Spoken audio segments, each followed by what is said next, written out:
3 dari 5 korban tertimbun longsor di Dusun Lau Bawang, Kelurahan Padang Mas, Kecamatan Kabanjahe, Sumatera Utara, Sumut ditemukan meninggal dunia. Sementara 2 korban lainnya masih dalam pencarian petugas. Longsor tebing di Dusun Lau Bawang, Kelurahan Padang Mas, Kecamatan Kabanjahe terjadi akibat hujan deras yang melanda sebagian besar wilayah Kabupaten Karo. Wilayah Kecamatan Kabanjahe diguyur hujan deras mulai Kamis tanggal 26 Agustus tahun 2021 sore hingga Jumat tanggal 27 Agustus tahun 2021. Kabak Ops Polres Tanah Karo Kompol Diarma Munte mengatakan sedikitnya 5 orang yang berada di dalam rumah tersebut ikut tertimbun tanah.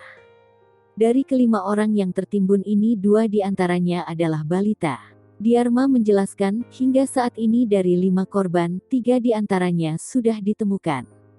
Kompol Diarma Munte mengatakan pihaknya mendapatkan laporan peristiwa longsor sekira pukul 22.20 waktu Indonesia Barat. Akibat longsor, menyebabkan 4 rumah yang berada di bawah bibir tebing tertimbun material longsor berupa tanah.